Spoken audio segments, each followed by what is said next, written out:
gentlemen, we suggest that you pay particular attention to an important announcement, which will be given at the end of tonight's program. The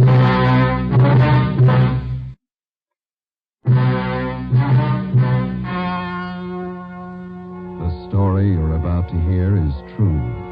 Only the names have been changed to protect the innocent. Fatima Cigarettes, best of all long cigarettes, brings you Dragnet.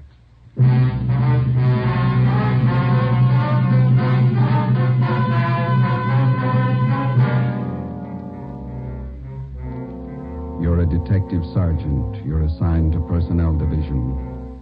A resident of your city files a report of robbery and assault. The suspect, a rookie police officer. Your job, arrest him.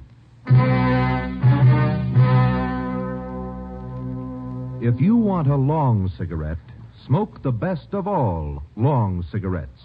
Smoke extra mild Fatima. Yes, Fatima is the king-size cigarette, which contains the finest Turkish and domestic tobaccos, superbly blended to make it extra mild, to give Fatima a much different, much better flavor and aroma than any other long cigarette. That's why Fatima has more than doubled its smokers coast to coast. Enjoy extra mild Fatima yourself. Best of all, long cigarettes. It's wise to smoke extra mild Fatima. It's wise to smoke extra mild Fatima.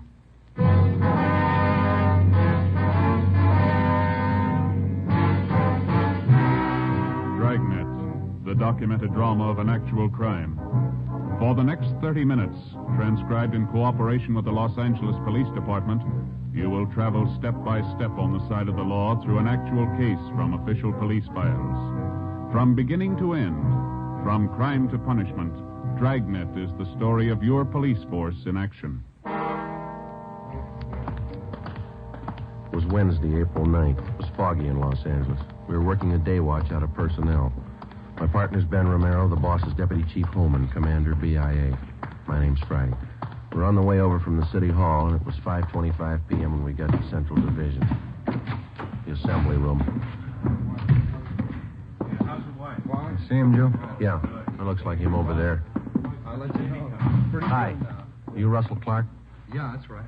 Friday and Romero personnel. All right. Lieutenant Drummond over at BIA would like to talk to you. All right. When do you want to see me? Right now. Oh, okay. All right, we'll look at the cap.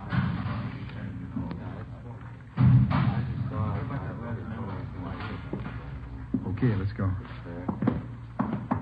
What do they want to see me about, you know? Drummond will tell you. Okay.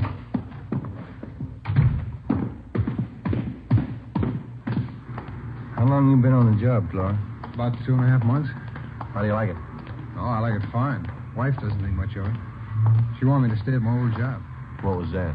selling insurance. Likes to have me home nights. Doesn't like to be alone, especially now. Yeah? She's expecting in a couple of months. You know how they get. Yeah. Just across here. Hey, I put in a request for day work. Do you think that's why personnel wants to see me? I don't know. I don't think so. Boy, I'd sure like to get that day watch. Yeah.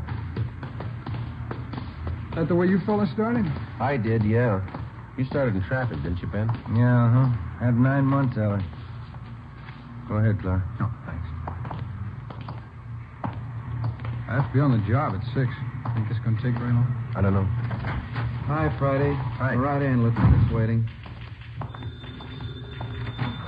Personnel, Coleman. Lieutenant? Yeah, come in. This is Officer Clark, Lieutenant Drummond. How do you do, sir? How are you, Clark? Sit down. Thanks. Couple of questions for you. Yes, sir?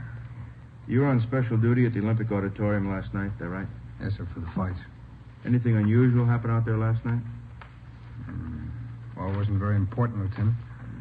After the fights, a drunk fell down the stairs on the way out of the auditorium, broke his arm. I took him to Georgia Street, and they took care of the arm, and I drove him home. He was pretty drunk. Why didn't you book the man? I didn't think it was necessary. How long you been with the department, Clark? 2.5 months, sir.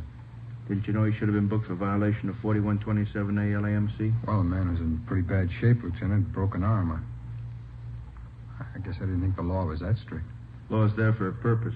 You decided to forget it, now you're in a mess, right up to your neck. I don't understand. You remember the name of that drunk you took care of last night? Yes, sir. His name was Stacy. Lives out in West L.A. What's the matter, Lieutenant? That drunk, Mr. Stacy, wants to file a complaint against you. What for? He claims you took him back to the auditorium, beat him up, broke his arm, and robbed him of $128. Oh, he's crazy. He's lying. I didn't do that. You got his word against yours, Clark. Facts seem to favor him. But I can prove it. Well, there was at least a couple of dozen people around. There was a doctor. He can tell you. Maybe you better take it from the beginning, Clark. Exactly how did it happen? I was right after the fights. I was on duty in the lobby, and I saw a bunch of people crowding around the foot of the stairs. Yeah? I went over to see what the trouble was, and they were looking at this man lying on the pavement. It was Stacy. A doctor was examining him. This doctor, did he identify himself? Yeah. I asked for his identification. He showed it to me. Gave me a card. He was doctor, all right. Yeah, go ahead. Well, he told me that he'd seen Stacy fall down the stairs coming out of the auditorium. Said that Stacy had broken his left arm. What'd you do then? Well, the doc said it'd be okay to move him, so I helped him into my car and took him down to Georgia Street. He was so drunk he could hardly stand up. The attendants at Georgia Street took care of his arm. Well, they can tell you all about this. Maybe, but they can't help you out as witnesses. You could have beaten up Stacy, robbed him, then taken him to Georgia Street. But I didn't, Lieutenant. I tell you that Stacy's lying. What'd you do when you left Georgia Street? Well, I drove into Central and told him what happened. I told the watch commander I was going to drive this Stacy home, and he warned me about it. Guess I should have known better, but... Well, I swear to you this Stacy's lying. You should have known better. Where'd you go after you left Central? I drove him home. On the way, he said he was hungry, so I stopped. I bought him a sandwich and some black coffee. Kept telling me what a nag his wife was. Said he was afraid to go home. Go on. Well, when I got into his place, his wife started chewing me out. I just said goodnight and left. That's it, huh? That's it. So help me, that's exactly what happened. Now, how about the doctor at the auditorium, the one who saw Stacy fall? Did you get his name and address? Well, no, Lieutenant, I didn't. I didn't think it was necessary. How about the crowd that was standing around? Did you spot anybody you know?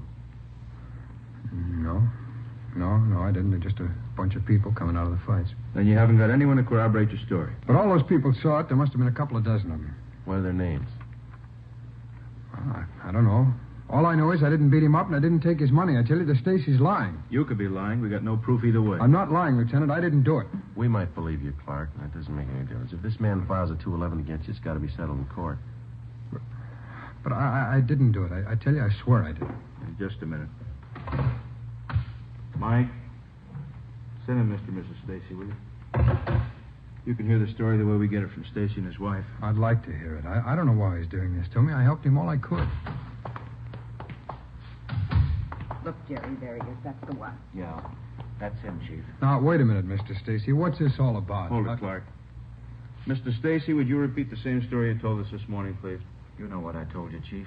You had the stenographer take it all down. It's the same thing. I'd like to have you repeat it in front of Officer Clark here. He's entitled to know what you're charging him with. A man like that's entitled to nothing. You ought to be ashamed of yourself. Look, lady, your husband's lying. Don't call my husband a liar. You're not a policeman. You're a hoodlum. All right, wait a I'd minute. like to know what this city's coming to. Cops going around beating up private citizens. Who do we trust if we can't trust a policeman? Just a minute, You please. don't know, Captain. You should have seen my husband when that officer brought him home last night. Arm all bandaged, his face all cut up. He was hurt so bad he could hardly stand up. He was too drunk to stand up, lady. Don't you get fresh with me. All right, that's enough. This cop got hold of me as I was coming out of the fights. Took me in back of the auditorium. Told me if I didn't hand over my wallet, he'd book me on a drunk charge. Were you drunk, Stacy? I was not. Had a couple of beers, that's all. When I wouldn't give him my money, he beat me up. Broke my arm and took my wallet. How do men like you ever get on the police force? He figured he'd cover up, so he took me and had my arm fixed at the emergency hospital. Then he drove me home.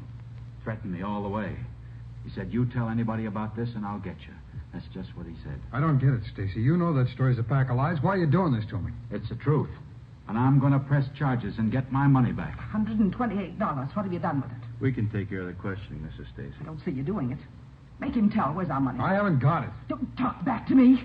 Mr. Stacy, you and your wife want to file a crime report at this time. We want to press charges. Romero? Yeah? Take Mr. and Mrs. Stacy down to Record Bureau, have them make out a report for 211 and assault. All right. You put it this way, please. Now listen. We're going to get action if we have to take this to the district attorney. We're not afraid of the publicity. We'll go to the newspaper if we don't get action. Yes, ma'am.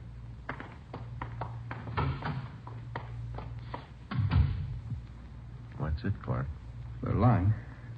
I can't prove it. They're lying. Well, you can see the position it puts us in. If you're innocent, we'll do all we can. If you're guilty, we'll see you get everything that's coming to you. But they're lying. You know that. It's not up to us. The court's going to have to decide. That's it. That's it. No, there's no other way, Clark. We got 4,500 men in the department. We don't claim they're all saints. Once in a while, a bad cop comes along and pulls a caper, and all of us get a black eye. This book of rules is the only protection we got against that. By failing to enforce the law, you violated your duty as a police officer. Got yourself in a real mess, Clark. Like anybody else, you get a fair trial. Does that mean I'm dropped from the force? And those people have filed a crime report. Draw suspension pending the outcome of the case. After that, if you're cleared, there'll be a hearing before the Board of Rights. Right through right now? You'll be booked for robbery and assault and held in county jail. Case will be presented to the district attorney tomorrow. What can I do? I'll have to have your badge. On the desk. Your gun?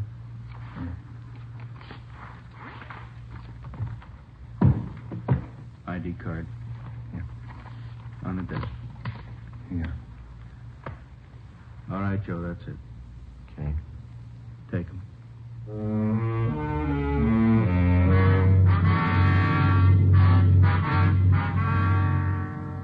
6 p.m. Ben returned to the office, and together we took rookie police officer Russell Clark across the street to the Hall of Justice. At the county jail booking desk on the 12th floor, he was booked on suspicion of 211 PC and assault with intent to do great bodily harm. He was lodged in the cell block. Investigating charges against a police officer involves exactly the same procedure as cases where private citizens are concerned. Prove the suspect innocent or guilty. That's the job. If Clark was innocent, it looked like there was only one way of proving it. That was somehow to find the unnamed doctor who was supposed to have seen Stacy fall down the auditorium stairs and then examined him afterward. If Clark was guilty, we had to find proof that his story about Stacy falling downstairs was a lie. Besides that, we had to find evidence that he beat up Stacy at the rear of the auditorium that night and that he robbed him of $128. Thursday, April 10th. Ben and I checked in for work at 7:45 a.m. and found a message from the jailer on the phone board. Clark wanted to see us right away.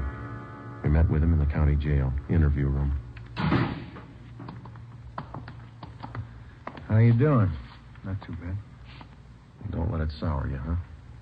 Sergeant, you really think I rolled that character? Come on, tell me the truth. We checked you out. Good family. You got a fine Army record. No, we don't think you did it. I just can't understand why he picked me out. I tried to help him all I could. Then he walks in the next day with a frame story like that. You got any idea why Stacy would pull something like this on you? I don't know. I'm worried, Sergeant. Believe me, I can't afford to sit here missing my pay. We live pretty close to the budget with a baby coming. I'm worried about the wife. I just don't know what to do. You sure you told us everything about this that you remember? Well, that's the one reason I wanted to see you. I didn't sleep much last night. I kept trying to remember the name of that doctor. Yeah? Well, I remember once he did mention his name, and then when I asked for his identification, he showed me one of his cards.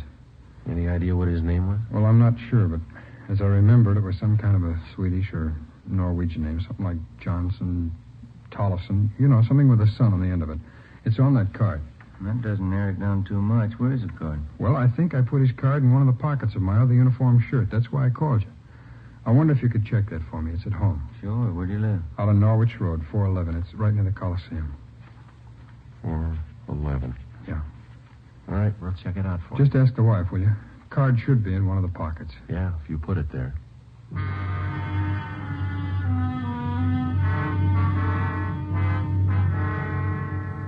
Ben and I left the interview room at the county jail and drove out to the home of Officer Clark on Norwich Road. We introduced ourselves to his wife and told her what we were after. Her eyes were red and looked like she'd been crying. She asked about her husband. We told her he was all right. They're making a terrible mistake, Sergeant. Russ never did anything crooked in his life. He didn't do it. I know he didn't. We'll do everything we can to straighten it out, Mrs. Clark. The court will have the final say. I knew Russ shouldn't have left his insurance job. I just knew it, all this trouble.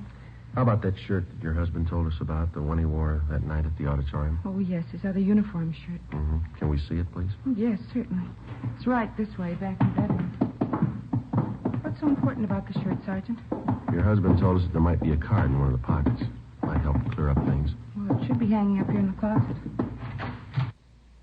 I always like to keep Russ's shirts on hangers. He keeps them much nicer looking. What's the matter? This morning I sent it to the cleaners.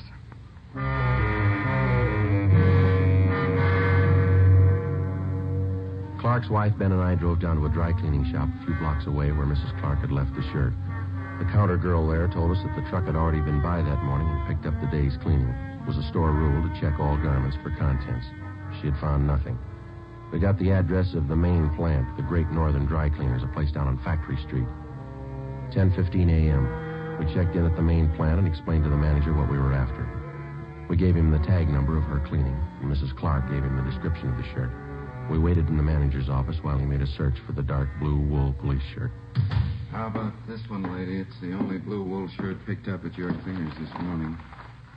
Yes, that's Russ's shirt. That pocket flap there, I mended it. I'll check the pockets for you. I had to pull it out of the tank. It's all wet. Anything? Not in this pocket. Try the other one. Yeah? Look for yourself. Nothing.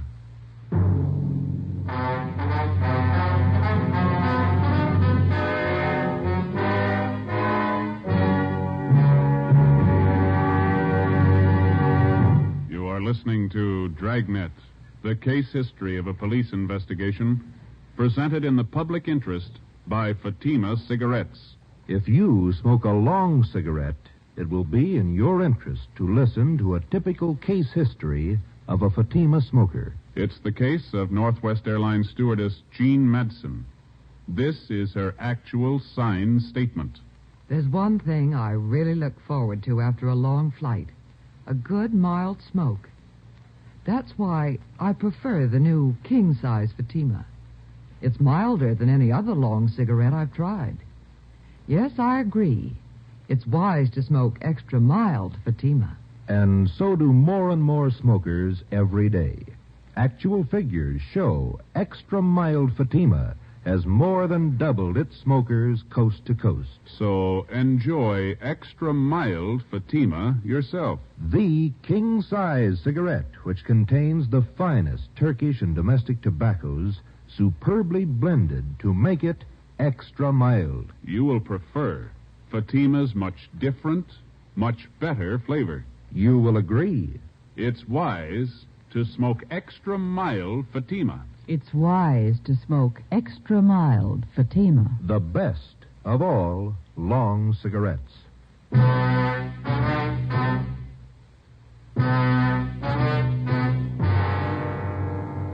Thursday, April 10th.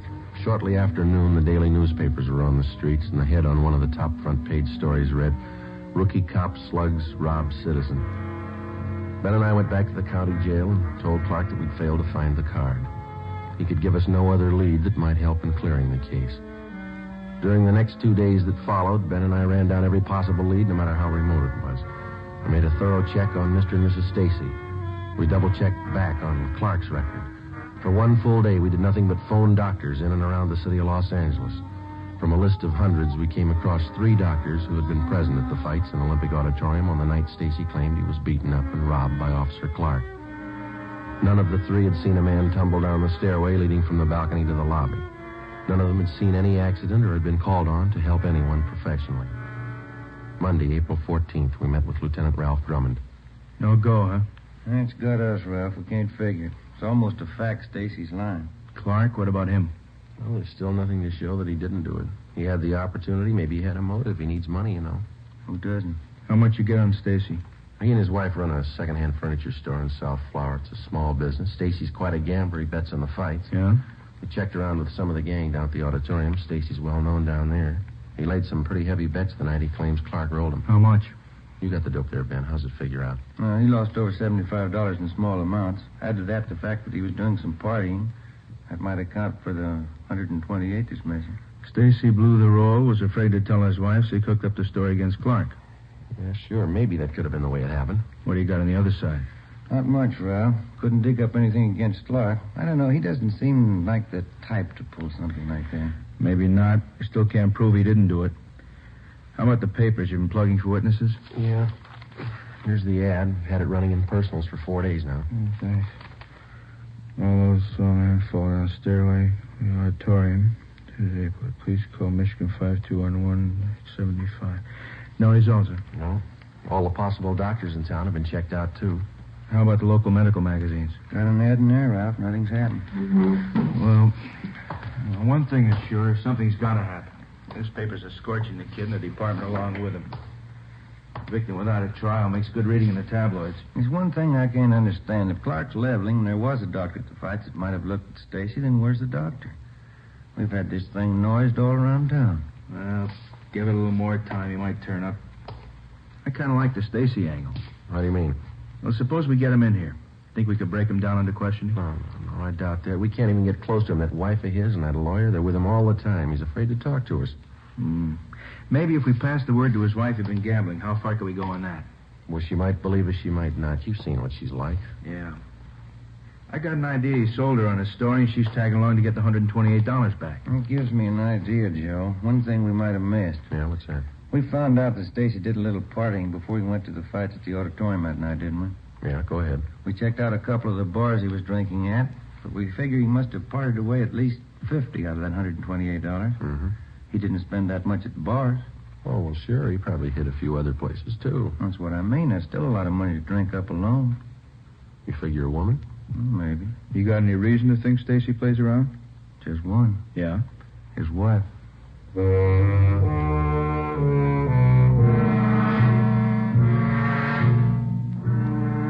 Monday, 1 p.m. Ben and I started to canvass of bars and small nightclubs in the general area around the Olympic Auditorium.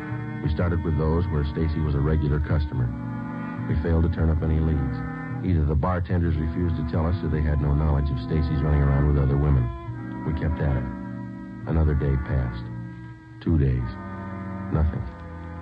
One of the newspapers started a campaign against the brutality of police officers. On Thursday, we got a tip from a bartender at a place out on Washington Street, the Brown Cow. He told us that he thought he saw a man answering Stacy's description in his bar a few nights before with a flashy blonde in her late 20s. He said he didn't know Stacy too well, but he knew the girl, and he knew the hotel where she stayed. Her name was Sandra Gay, an acrobatic specialty dancer at a cheap nightclub. We checked out her hotel, but she wasn't in. We left word for her to get in touch with us, and then we picked up a hamburger and some potato salad for lunch and checked back in at the office. How you doing, Coleman? Not as good as you two. How do you mean? Can't you smell a perfume? It's off a blonde named Sandra Gay. She's waiting in the next room. Won't talk to anybody but you. Thanks. Come on, Ben.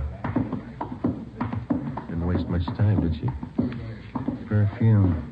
Sure strong. Your name, Sandra Gay? Yeah, that's right. You the fellas been looking for me? Drop by your hotel. We'd like to ask you a few questions. Sure, it's all right. This is my partner, Sergeant Romero. My name's Friday. How you doing? Hello. Romero. Kind of cute for a cop. What can I help you with? Do you know anybody by the name of Gerald Stacy, Miss Gay? Gerald. Yeah, I hate that name. Do you know any man who calls himself that? No. I think that's a terrible name for a man, Gerald. The man we have in mind is pretty short, stocky build, dark hair, and he wears steel-rimmed glasses. Yeah, where's he hang out? Place out in Washington, the Brown Cow. Supposed to have been seen with you. Gerald Stacy. Oh, yeah, I think I know who you mean. Furniture business. He runs a place near the Brown Cow. That's right. You know him? Oh, Pop, sure I know him. We get together once in a while. He's a kick. Pretty big spender? Yeah, when he's got it, yeah.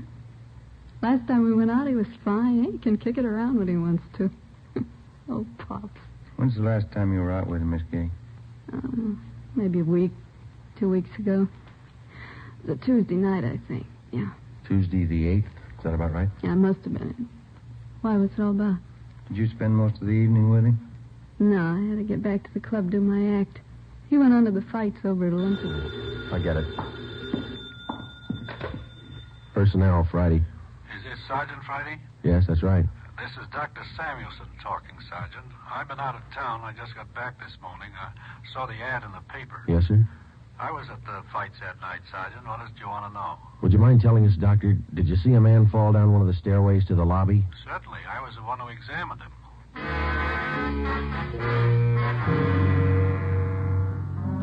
5 p.m. Mr. and Mrs. Stacy were called to Lieutenant Drummond's office. Arrangements were made to have Officer Russell Clark brought over from his cell in county jail. At 5:15, Ben and I checked into the lieutenant's office. Stacy and his wife were already there. I'm certainly proud of our police department, Chief. No whitewashing this time. You gave that fella exactly what he had coming. Thanks. You sure you didn't make a mistake? I'm sure, Chief. That's the right man. You got him. Jerry, don't make mistakes on things like this, Inspector. How about our money, the $128? He tell you where he hid it? No, he hasn't. We're bringing Officer Clark in from county jail. Figure we try to crack him. That's right. Make him tell what he did with our money. Joe, will you have Officer Clark brought in? By the way. All right. There he is. Where's our money? What have you done with it? Just a minute, please. Stacy, you sure Officer Clark here's the man who beat you up and robbed you? Of course he is. Dragged me behind the auditorium and almost beat me to death.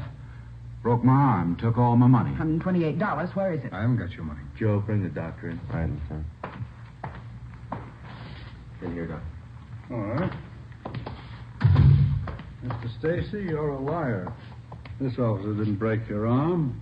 I saw you fall down a flight of stairs at that auditorium and break your own arm. I examined it. Jerry, who is this man?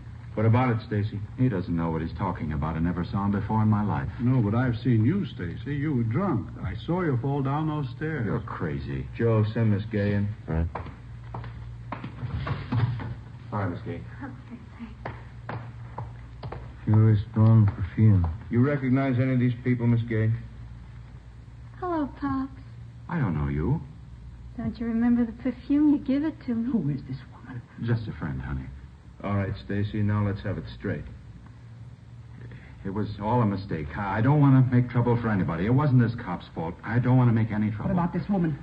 It was all a mistake, believe me. You took that money, Gerald. You spent it on her. Now, wait a minute. Causing all this trouble, squandering our money. After all I did for you, you're no good. This time I'm through. All right, Clark, let's go. Okay. Well, that's it. I don't know how to thank you, fellas. And doctor's the best friend you got. Yeah? Yeah, I better call her wife. She want to know. Friday, phone message for you here. Oh, thank you. From your wife, Clark. Yeah? She found that doctor's card.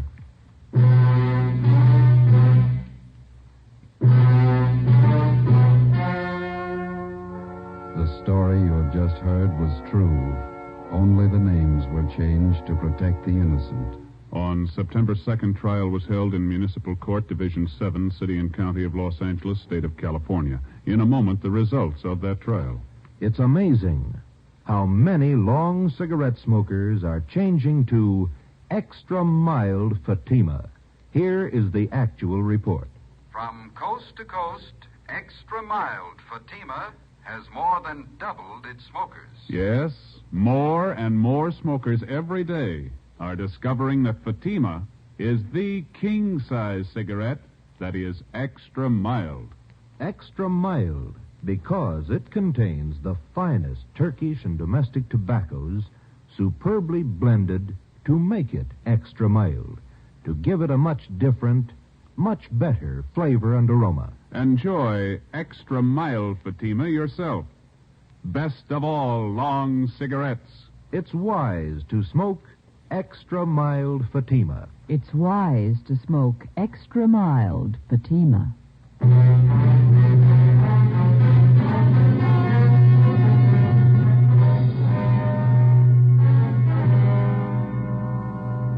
Gerald Stacy was tried on charges of filing a false crime report. He was convicted under Section 5250 LAMC and served his term as prescribed by law.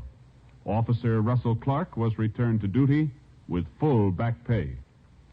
Ladies and gentlemen, in response to thousands of letters asking us to broadcast Dragnet at an earlier hour so that the entire family might hear it, we wish to announce that summer scheduling enables us to fulfill these requests.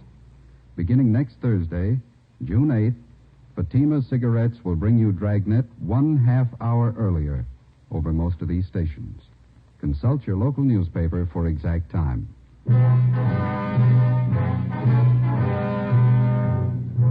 You have just heard Dragnet, a series of authentic cases from official files. Technical advice for Dragnet comes from the Office of Chief of Police W.A. Wharton, Los Angeles Police Department.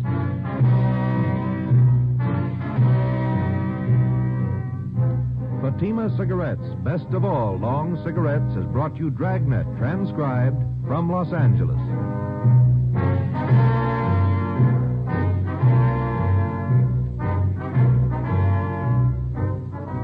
Hear your favorite Jack Birch tomorrow on NBC.